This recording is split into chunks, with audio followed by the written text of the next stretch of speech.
Do we have audio now? Yes. Okay, now you can start it. Okay. My mama told me something when I was Okay, so we're going to start with how the audio is routed. So we're routing from main R on this XLR. It is channel 1 here, or ST1. It's on the layer ST1. It goes out of the Focusrite box. Sorry, it goes into the...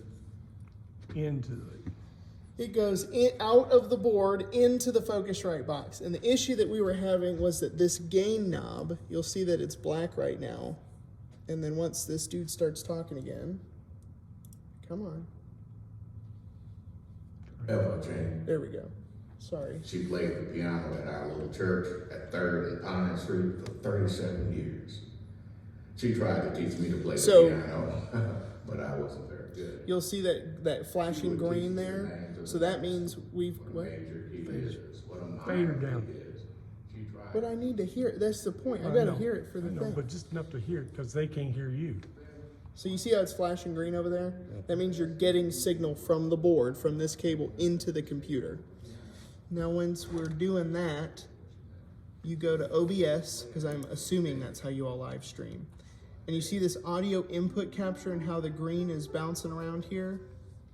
We're gonna push this up for just a second. News. And she said I played it incorrectly and that I needed to play it the other way. Probably about there. So I did.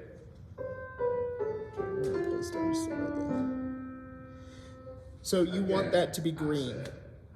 If it goes yellow or red, yellow is okay every little bit. Red is bad. You're overdriving. So that gain, you just kind of want to play around with some volume levels with that.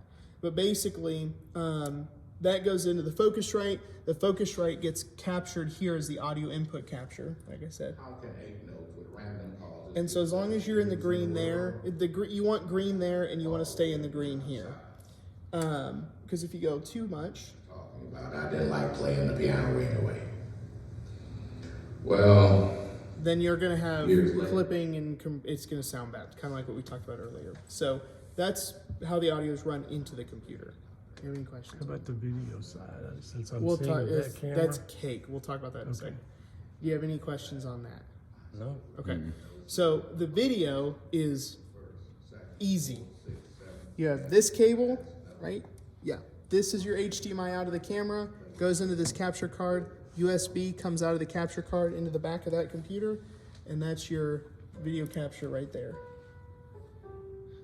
That's your video capture right there on that one, and that's it.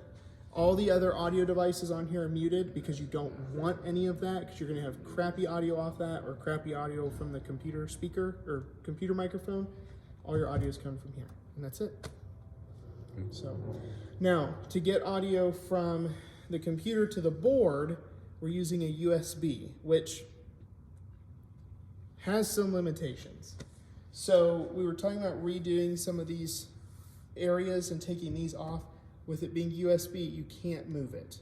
It has to stay on this ST1, 2, and 3 level. And that's the same with this cable as well, the iPad. So if you were to get a 1/4 inch for this instead of an 1/8 inch, or like if you got, you can get an 1/8 inch to stereo XLR, then you could put that on 2122 local, and you'd be able to have left and right control over that. Which way? Is that what that is? No. No, wait, that's the wrong way. You would need an XLR is the circle microphone cable like that. The Oh, 3 okay. pin. So basically, it would be. I need to make sure to keep my adapter. It would look like this on one end. I can't see. It would look. You're killing me. Oh, here. It would look like this on one end, and then it would look like 2 XLRs on the other end. So you'd have left and right, so that way you'd have a stereo signal. Because when you're playing music, you want it to be in stereo. So you can get those on Amazon, I'm sure, relatively cheap. But that would allow you to not use this, and you'd be able to actually pull your faders to 2122, which using an iPad as tracking stuff, having it on the same layer would probably be really helpful. But unfortunately, limitation of the board, I can't move these 3 up here because of how they're set in the board. So you will have to go to ST1 for the computer, I'm pretty sure, and then ST3 for the iPad, and then ST2 is nothing currently. So that's just kind of how those are set. Okay.